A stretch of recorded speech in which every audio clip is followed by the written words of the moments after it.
तो बच्चों हम पहुंच चुके हैं थर्ड क्वेश्चन पे। ठीक है, हम सेकंड तक कर चुके हैं।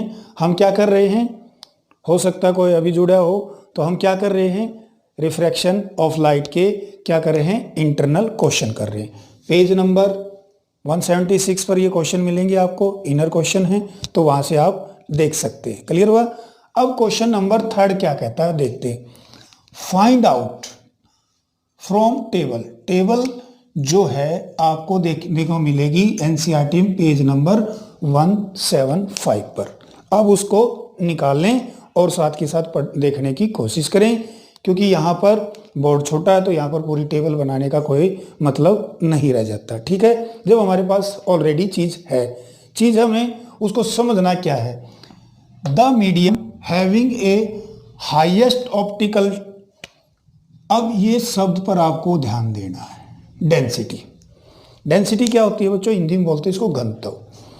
डेंसिटी का मतलब क्या होता है कि वो उससे ज़्यादा डेंसिटी रखता है, तो इसका मतलब उसके जो पार्टिकल हैं ज़्यादा नज़दीक नज़दीक हैं।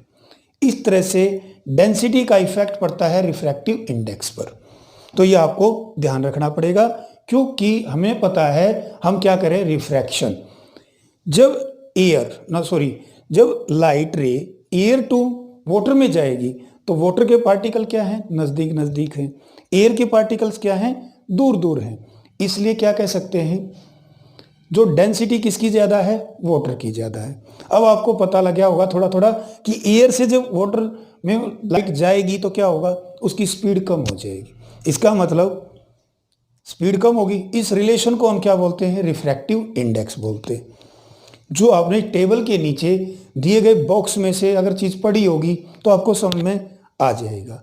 आपको पूरी एनसीईआरटी ध्यान से पढ़नी चाहिए, कोई भी चीज़ उसको छोड़कर नहीं चल सकते।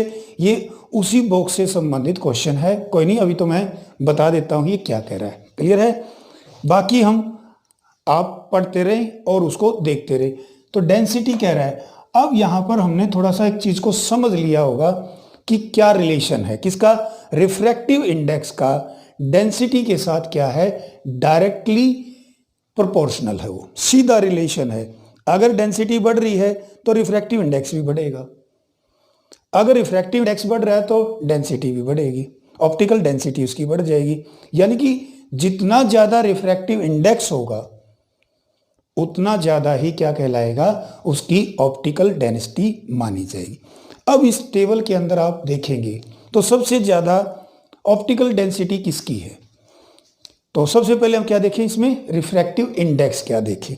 रिफ्रैक्टिव इंडेक्स के बारे में हम देखेंगे तो सबसे ज़्यादा किसका है, डायमंड का है। तो कह सकते हैं यहाँ पर हाईएस्ट ऑप्टिकल डेंसिटी किसकी है, डायमंड की है।